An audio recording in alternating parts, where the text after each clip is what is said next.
Bien, como les decía anteriormente, esta es la clase de introducción a la Torá.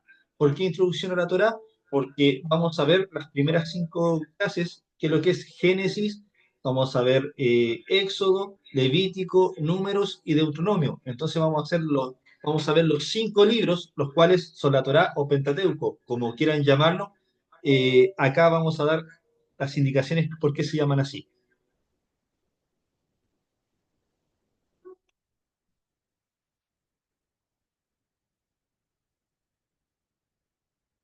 Sin duda alguna que el inicio del estudio de las Sagradas Escrituras es una aventura súper fascinante, que tiene sus momentos sublimes y sencillos, profundos, pero diáfanos, de contrastes y aparentes contradicciones, de verdades que permanecen ocultas a quien no quiere darse el trabajo de escudriñar como quien debe escarbar en la tierra en busca de un gran tesoro.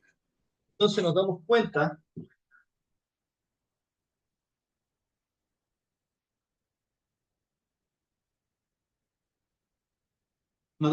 amados estudiantes, que las escrituras eh, tiene momentos bien fascinantes. Ahora nos vamos a dar cuenta de cuando empecemos a estudiar el Génesis, que es el primer libro, vamos a ir viendo puntos detallados en las cuales en realidad vamos a tener que tener aún más la mente abierta. Si acá en la introducción del Antiguo Testamento, la introducción a la Biblia, había que tener una mentalidad abierta, ahora mayor que nunca, ahora más que nunca. Bien, eh, como dice Proverbios 25:2, gloria de Dios es encubrir un asunto, pero honra del rey es escudriñarlo. Y como dice en Juan 5:39, escudriñad las escrituras porque a vosotros os parece que en ellas tenéis la vida eterna y ellas son las que dan testimonio de mí. Entonces ya estamos viendo que una honra es escudriñar las escrituras. ¿Y qué es lo que es escudriñar? Ojo, escudriñar en griego significa escáner. ¿Y qué es lo que es un escáner? Es un estudio médico, la cual permite llegar hasta lo más profundo. Entonces, cuando Jesucristo en el libro de Juan dijo escudriñar la escritura, o sea, lleguen a lo más profundo de la escritura, ¿me entienden? Hasta lo último. Tienen que escarbar, tienen que ver, tienen que en realidad entender, tienen que buscar en otras interpretaciones, en otras versiones, tienen que escudriñarlo. Bien, la Torá, ¿cierto? Es en hebreo y en griego se llama Pentateuco, ¿ya? Son los primeros cinco libros de la Biblia, Génesis, Éxodo, Levítico, Números, Deuteronomio, que también es llamada la ley de Moisés. Entonces, cuando yo les diga o les pregunte, ¿cómo se llama la Torá o el Pentateuco? ¿Cómo la identifican también? Como la ley de Moisés. Entonces, la Torá es lo mismo que el Pentateuco, solamente que la Torá está escrita en hebreo y el Pentateuco en griego. Ahora, la Torá vamos a ver cuál es el significado de la Torá y Pentateuco porque viene de cinco, ¿cierto? De cinco libros. Por mucho tiempo, la ley de Moisés, que es el Antiguo Testamento, en comparación con la gracia, que es el Nuevo Testamento por nuestro Señor Jesucristo, ha sido muy mal interpretada. Ojo, y una mala interpretación nos puede llevar a equivocaciones que pueden ser fatales para nuestra vida como hijos de Dios. ¿Por qué? Porque cuando hay una mala interpretación, cuando hay un mal aprendizaje, cuando hay una mala enseñanza, eso se va propagando, se va enseñando, se va aprendiendo durante la década, durante el tiempo. Es por eso que muchas veces vemos religiones que están totalmente desenfocadas o hermanos que como no leen o bien les enseñan mal, también están muy desenfocados. Dice en Isaías 5:13, por tanto mi pueblo fue llevado cautivo porque no tuvo conocimiento. Su gloria pereció de hambre y su multitud se secó de sed. Entonces vemos, amados hermanos, que el pueblo fue llevado cautivo. Ustedes lo vieron cuando vimos la cronología bíblica, que hubo la división de dos reinos, el del norte y el del sur, y fueron cautivos por imperios, ¿cierto? ¿Por qué? Porque no tuvieron el conocimiento. ¿Qué conocimiento? El que vamos a ver un poquito más adelante. Y su gloria pereció de hambre.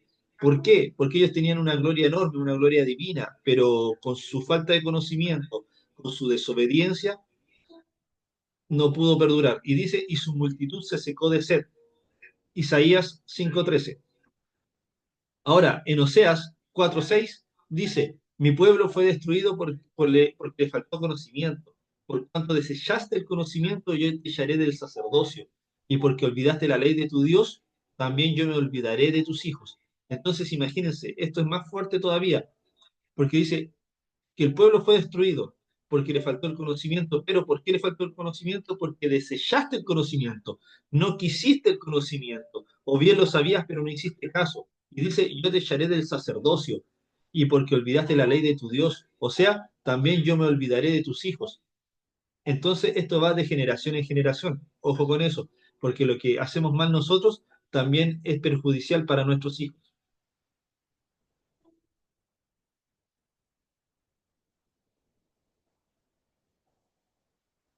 El propósito de la ley, la Torá o el Pentateuco, como quieran llamarle, es Yeshua, quien es Jesús para nosotros, ¿cierto? La ley no, ojo, la ley no otorga la salvación, ¿cierto? La ley de Moisés, la ley, la Torá, el Pentateuco, como quieran llamarle, la ley no otorga la salvación.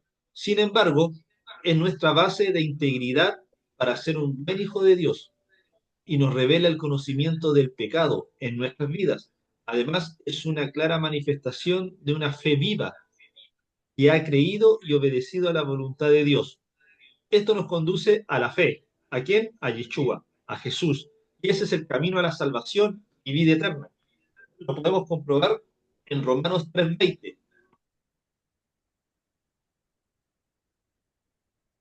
Si ustedes van a Romanos 3:20,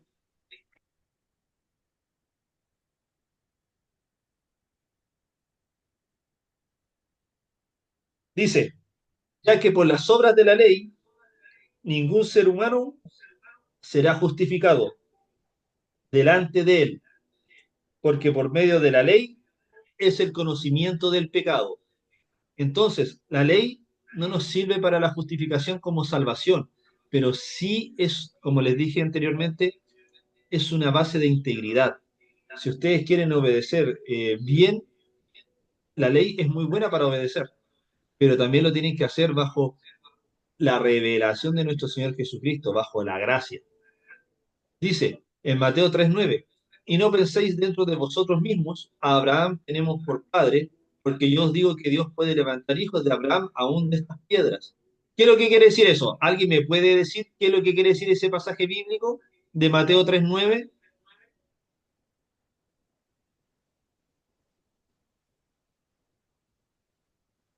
¿Alguien se atreve a decir qué es lo que significa ese pasaje bíblico Mateo 3:9? No, pastor, A ver, yo creo Wilder, que ese pasaje bíblico, yo creo que lo que está diciendo está hablando de él mismo, porque dice, viene la descendencia de Abraham, porque de Abraham vienen las 12 tribus, luego ahí viene Jacob, bueno, vienen muchas cosas así, ¿sí me entiendes? Entonces de él viene la descendencia de Jesús, como que de Abraham empieza así como la, ¿cómo se llama? La genealogía y llega a Jesús. Entonces dice que aún de los hijos de Abraham puede sacar de entre las piedras, está hablando de su resurrección, yo creo también, ¿no? ya. Eh, Empezaste súper bien, pero se quedó en la mitad de la palabra de lo que quiere decir. Porque, ojo, dice, y no penséis dentro de vosotros mismos, Abraham tenemos por padre. Hasta ahí Wilder estaba súper bien con tu explicación, pero después sigue, porque yo os digo que Dios puede levantar hijos de Abraham aún de estas piedras. ¿Qué es lo que quiere decir eso? Otro variante, aparte de Wilder.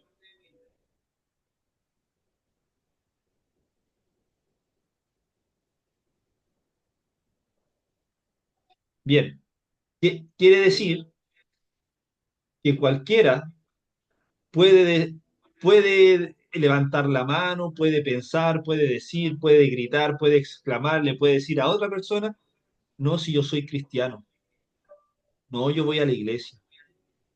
Pero ¿qué es lo que dice acá el texto? Y no penséis dentro de vosotros mismos.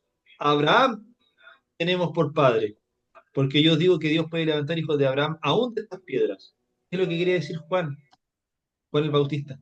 Que cualquiera puede decir hoy en día que es cristiano. Cualquiera hoy en día puede decir que es hijo de Dios. Acá lo dice, porque se levanta una piedra y cualquiera puede decir que es cristiano, es hijo de Dios. Cualquiera. Pero lo que hace la diferencia es tu testimonio. Si tu testimonio es malo, aunque vayas todos los días a la iglesia y ayunes todos los días, no va a servir de nada. Es el testimonio. Es como tú te presentes ante los ojos de Dios. Dice en Juan 15:10, si guardareis mis mandamientos, permaneceréis en mi amor, así como yo he guardado los mandamientos de mi Padre y permanezco en su amor. O sea, permanecer en la palabra, permanecer en obediencia. Cuando nosotros obedecemos a Dios, no obedecemos porque tenemos un Dios castigador, no obedecemos a un Dios por conveniencia, ¿cierto? O porque estamos dando algo a cambio de otra cosa. No, nosotros guardamos los mandamientos, nosotros nos obedecemos a Dios, nos sujetamos a Dios por amor. Y cuando conocemos el amor de Cristo, conocemos el perfecto amor. Es por eso que cuando tú conoces a Dios, tú puedes perdonar. Es por eso que cuando tú conoces a Dios, tú puedes sentir el dolor de la otra persona. Por eso cuando tú conoces a Dios, te pones en el lugar de la otra persona antes de actuar. Pero a las personas que no son así, les falta conocer a Cristo. ¿Cierto? Dice, así como yo he guardado los mandamientos de mi Padre y permanezco en su amor. Ese fue Jesucristo. Y Jesucristo, ¿qué es lo que dijo en Juan 10:30? Yo y el Padre, uno somos. Así de simple. Entonces, lo que han visto, los que quieren ver a Dios, tienen que ver a Jesucristo. ¿Y cómo lo pueden ver hoy en día? Lean la palabra, estudienla, escudriñenla, vean cómo eran las características de Jesús. Se lo dio de tarea a todos los apóstoles. El Nuevo Testamento está lleno de la vida de Jesucristo, cómo se debe vivir, cómo se debe caminar, cómo debemos actuar. Todos, amados estudiantes. Ahora, Torá. ¿Qué es lo que es la Torá? Ley de Moisés. Es una instrucción, es la ley, es una regulación, enseñanza, dirección, derecho, estatuto, precepto, evangelio, revelación del carácter de Dios y la promesa del Mesías codificada en todos los libros de la ley. Entonces, ese más o menos es el concepto de Torah, ¿cierto? O sea, vemos que es una instrucción, una ley, un precepto, ojo, hasta evangelio. Bien, y dice, es la revelación del carácter de Dios y la promesa del Mesías codificada en todos los libros de la ley.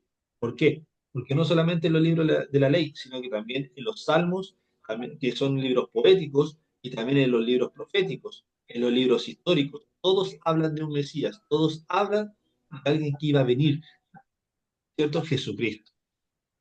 Ahora, al unir las letras de la Torá, entendemos su significado y el propósito de la Torá. Porque cualquiera diría, ¿y por qué le llaman Torá? ¿Qué es lo que significa la Torá? ¿Qué significa cada letra?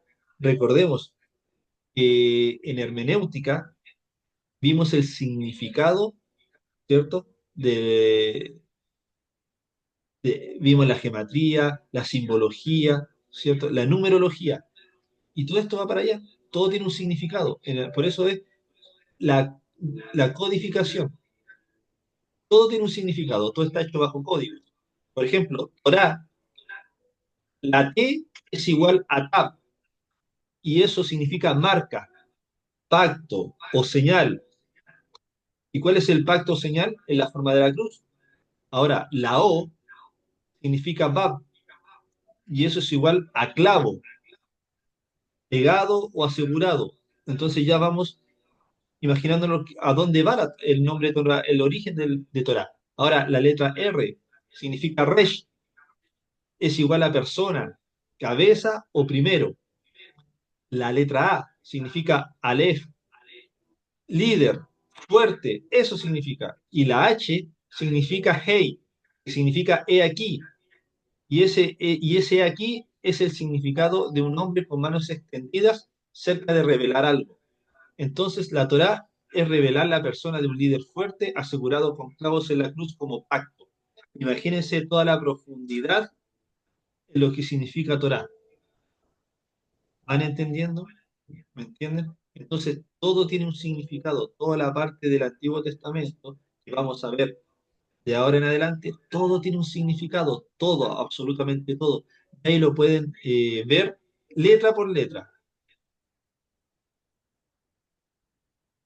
Por ejemplo, siempre está el dicho de el alfa y el omega, ¿cierto? Eso es traducido para nosotros, pero en realidad la palabra significaba Aleph y Tab.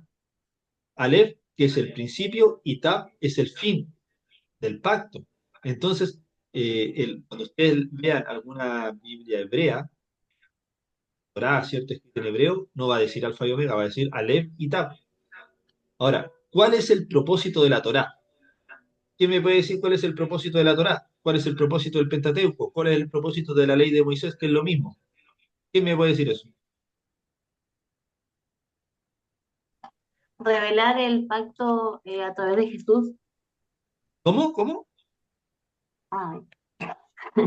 El propósito es revelar que venía Jesús, po, que venía El un Mesías. pacto por un líder fuerte. Ya, bien, exacto. Entonces, el propósito de la Torá es el propósito es el Mesías, ¿cierto? Revelar que iba a venir alguien, ¿cierto? Un rey, que iba a venir un Dios acá en la tierra, ¿cierto? Que era Yeshua. De hecho, Cristo es el fin de la ley, para que todo el que cree reciba justicia. Romanos 10:4. Y eso es una traducción de la Biblia NBI, ¿cierto? En otra versión, en la versión Kadosh, dice, porque la meta a la que el Tanaj apunta es el Mashiach, quien ofrece justificación a todos los que confían. Eh, eh, entonces, en otra versión, versión internacional, porque el objetivo de la Torá es el Mashiach, para justificación de todo el que cree. Y en la Biblia de Eusejo, porque la finalidad de la ley es Cristo, para justificar a todo el que cree. Y acá en la Reina Valera, ¿cuál sería la versión? Es 4, ¿cierto? Dice, porque el fin de la ley es Cristo, para justicia a todo que aquel cree. Entonces ven cómo nos vamos cambiando las traducciones, ¿cierto? Y de diferentes Biblias, pero al final quiere decir lo mismo, solamente dicha desde otro punto de vista. Ahora, ustedes me preguntarán, ¿qué es lo que es el Tanaj? ¿Qué es lo que es el Tanaj? Yo lo dije en una clase anterior. ¿Qué es lo que es el Tanaj?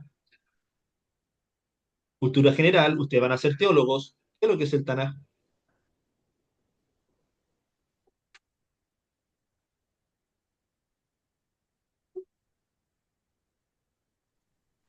Pastor, ¿cómo era la pregunta? ¿Qué es lo que es el Tanaj? Porque acá, por ejemplo, Tanakh.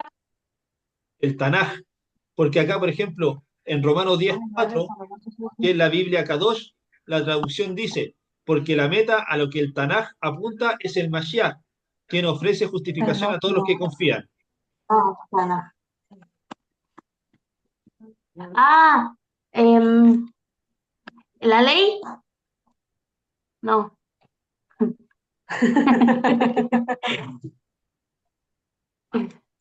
Instrucción. No, eso no es. No, pues. No, el Tanaj, amados estudiantes, Ay, no, no. anótenlo bien, porque ya me dieron pauta para una pregunta de prueba. Ojo, lo voy a repetir, escuchen bien. Torá es la ley de Moisés en hebreo, Pentateuco es la ley de Moisés en griego, y Tanaj es el Antiguo Testamento en hebreo. ¿Se entendió? Pastor, disculpe la molestia. ¿Será que puede volver a repetir? ¿Ya? Torá es la ley de Moisés, que son los primeros 5 libros en hebreo. Pentateuco, los mismos 5 libros, pero escrito en griego. Y Tanaj es el Antiguo Testamento en hebreo?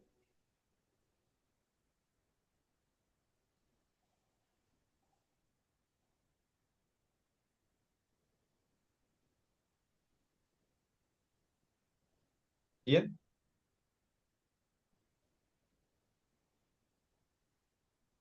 Ahora, voy a dar unos tipos de leyes en el judaísmo, que es importante que lo sepan porque es de cultura general. Como les digo, ustedes están estudiando teología y es necesario que lo sepan. Por ejemplo, la ley escrita es la ley de Moisés. La ley oral es de transmisión oral de los ancianos, o sea, las enseñanzas que se daban desde Adán en adelante. El Talmud es la ley oral que luego fue escrita. Pero eso, obviamente, eso generalmente lo utilizan los judíos, por si acaso, los judíos ortodoxos van a escuchar el Talmud y ustedes van a decir, ¿qué es lo que es? Es la ley oral que fue escrita, o sea, podemos ver la ley de Moisés, ¿cierto? La Gemara, ¿qué es lo que es? Es el Talmud más comentarios rabínicos. Los Geserot son leyes rabínicas conocidas como cercas alrededor del muro. Los Takanot son leyes rabínicas que pueden ser modificadas. Y la halajá rabínica en la ley de Moisés, combinada con los Geserot y combinada con los Takanot. Estas tenían muchas añadiduras.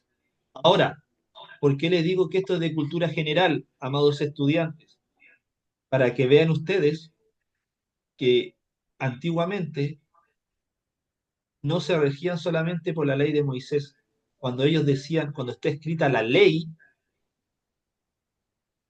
generalmente en el Nuevo Testamento, los judíos, aparte del Tanaj, le hacían caso a todos estos escritos, por decirlo así, y eran puras leyes de hombres.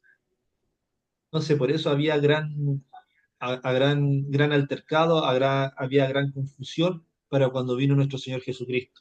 ¿Ya? Eso es solamente para que lo sepan como cultura general. Ahora, a Adán se le dio instrucción, se le dio una orden, se le dio enseñanza. ¿Enseñanza de qué? Sobre el árbol del bien y del mal. Caín y Abel, ¿cierto? Sacrificio, iniciativa propia. ¿Cuándo? Cuando llevaron sus ofrendas, ¿cierto? Noé, la construcción del arca, se le dio una instrucción. A todos ellos que le estoy nombrando se le está dando instrucciones. A Abraham, ojo, Abraham en Génesis 26:5 dice, por cuanto yo mi voz, ojo, lo voy a leer, Génesis 26:5.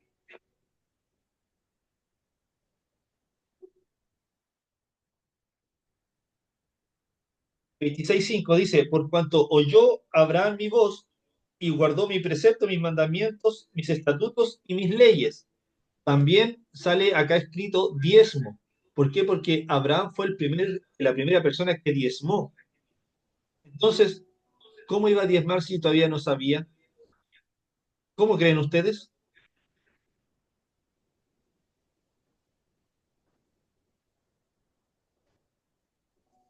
Lo hemos dicho clase por clase. ¿Cómo sabía Noé que tenía que hacer un arca? ¿Cómo sabía Abraham sobre el diezmo? ¿Cómo porque sabía, Dios dio cómo sabía Caín y Abel sobre los sacrificios que le iban a gustar a Dios?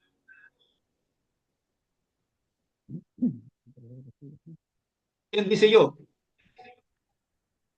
yo, profe, Dígame, Wilder. yo creo que porque Dios a cada uno de ellos, por medio de alguien o por medio del mismo personalmente, le dio a cada uno instrucciones, pues, y él le dio instrucciones y le habló y le dijo qué tenía que hacer. Excelente, Wilder. Pero ojo, cuando se trate de eso, instrucción también tienes que decir ley oral. Es muy importante eso, es la diferencia. Pero está muy bien, excelente. Entonces, ojo con esto, La ley no nace Mm.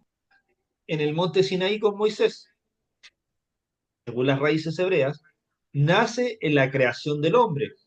De otra forma, ¿cómo Noé iba a saber sobre los animales puros e impuros para subirlos al arca? ¿Cómo Adán labró la tierra en el huerto del Edén si no habían herramientas? Por la instrucción oral, ¿cierto? Porque le dijeron. ¿Quién le dijo? Dios. Y además señala que hay poder y autoridad en la boca, como dice los libros poéticos, que nosotros en la boca, en nuestra lengua hay poder. Entonces, no habían herramientas. ¿Y cómo labró el huerto del Edén Adán? Ah, ¿cierto? Entonces, hay que señalar que la Torá trasciende mucho más que una ley o una instrucción transmitida por sacerdotes o personas escogidas por Dios a su pueblo. En el quinto libro del Pentateuco, que es Deuteronomio, nos indica que al paso del tiempo se le revelará a los reyes y estos hacerlos por obra, como enseñanza al pueblo para que se gobernara con equilibrio desde la teocracia mediante la monarquía. ¿Qué quiero decir esto, amados estudiantes? Que la Torá, el Pentateuco, la ley de Moisés, ¿cierto? Va mucho más allá que una simple ley de obedecer, va mucho más allá que una ley rígida de estatutos, de preceptos, de obligaciones, va mucho más allá.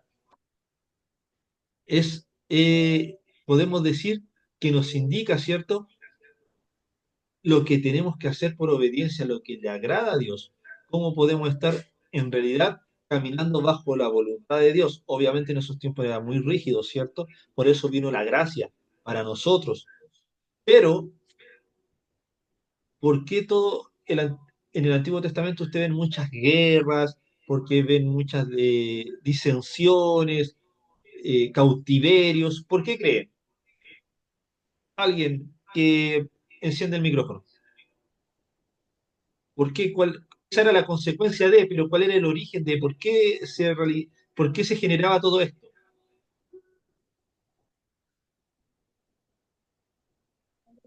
Profe, ¿puedo repetir lo que me escuché muy bien? Por favor. ¿Cómo? Si lo puede repetir, que me escuché muy bien la pregunta. Ya. Repito la pregunta. Tenemos que señalar que la Torá, ¿cierto? El Pentateuco, la ley de Moisés, como quieran llamarla, trasciende. Es más que una ley, ¿cierto? Es más que una ley, es más que un mandamiento, es más que un precepto. Va mucho más allá de una instrucción. Es una forma de vida que debemos llevar para hacer la voluntad de Dios, para agradar a Dios. Ahora sabemos que la ley no es salvación, pero nos indica, ¿cierto? Grandes pasos de integridad. Es una buena base para así ser un buen hijo de Dios, para ser cristiano. Pero ojo, todavía no llego a la gracia con Jesucristo. Pero, ¿por qué ustedes creen que al pasar del tiempo en el Antiguo Testamento, ustedes se encuentran, cuando leen, se encuentran batallas, guerras, disensiones, reinos divididos, cautiverio? ¿Por qué pasa eso? ¿Eso es la consecuencia de qué? ¿Qué origina eso?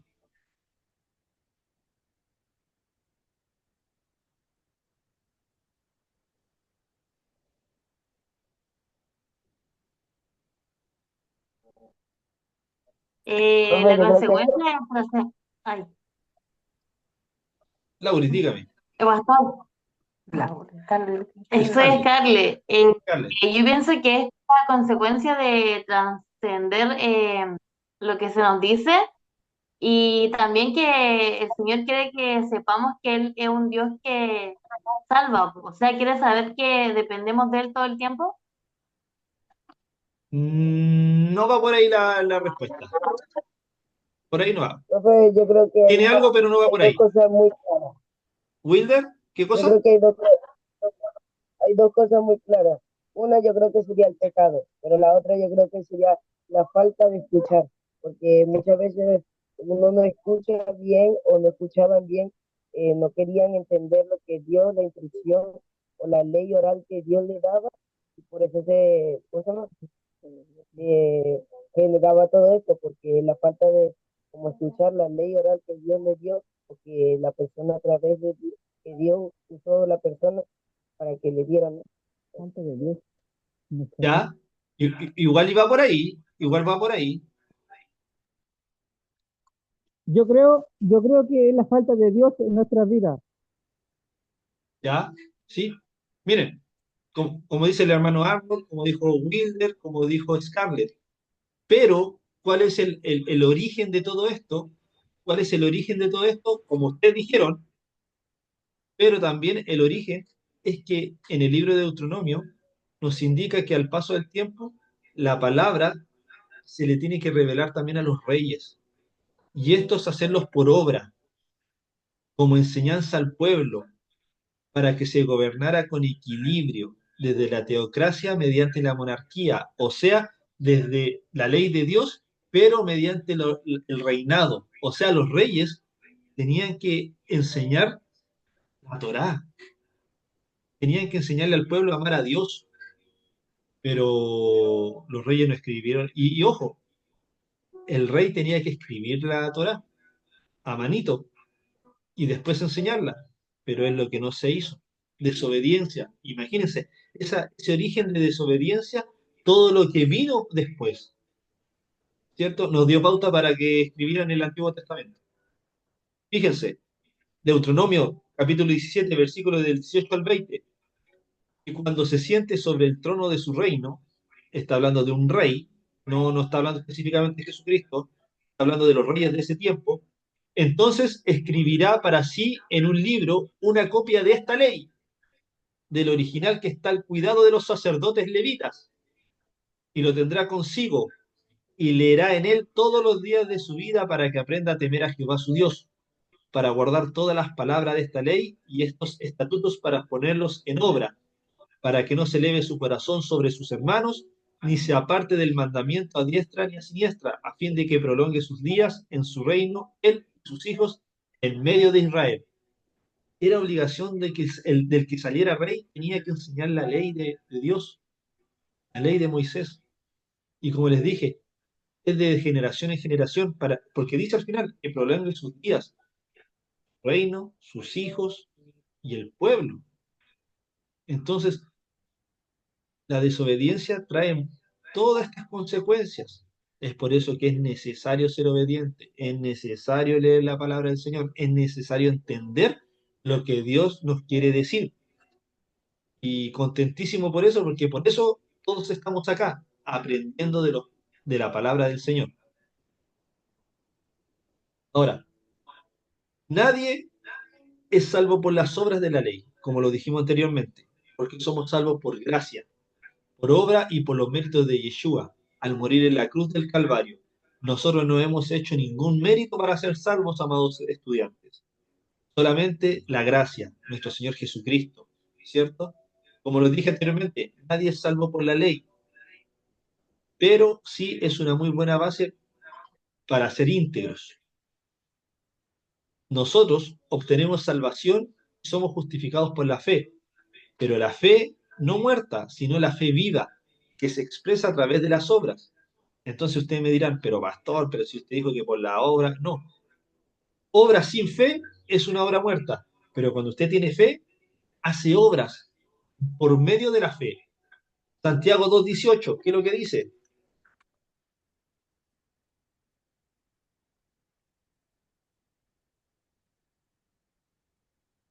Dice, pero alguno dirá, tú tienes fe y yo tengo obras.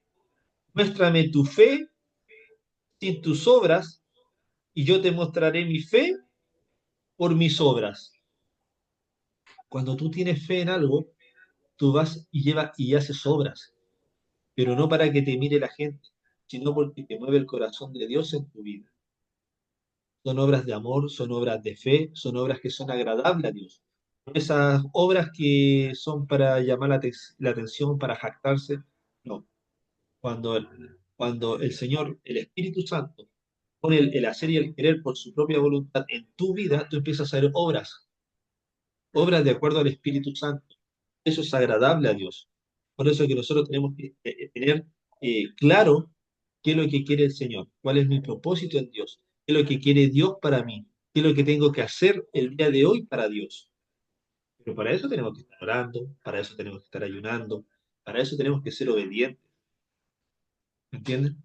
Porque no vamos a hacer como el libro de los jueces, ¿cierto? Mientras hubiera rey, obedecíamos, pero cuando no había rey, y el desorden. Y después Dios mandaba una corrección y que lo que era, se levantaban los ejércitos enemigos y los tomaban eh, tomaban represalias, los castigaban, todo eso. Entonces ahí ellos manifestaban, exclamaban, ¿cierto? O sea, clamaban por, para que viniera un libertador. Y el Señor tenía compasión, misericordia de ellos y enviaba un juez. Así fue. Y créame que fue súper cíclico. Pasaron 13 jueces y en realidad todo hacía lo mismo, siempre se hacía lo mismo. Y después, durante el tiempo, hasta la actualidad, todavía hacemos lo mismo. No aprendemos. ¿Por qué? Porque es tan grande la contaminación en el ser humano que nos ciega, nos nubla, en realidad no nos permite desarrollarnos, no nos permite crecer, no nos permite caminar bien.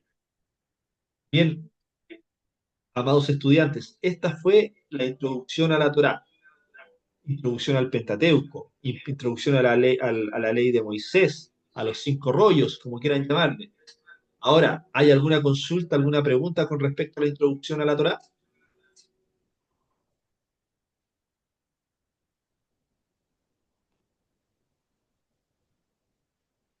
¿Alguna consulta, alguna duda?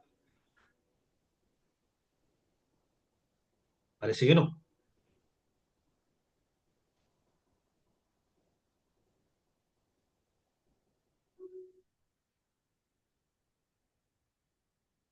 Ya. Bien, amados estudiantes. Parece que alguno no.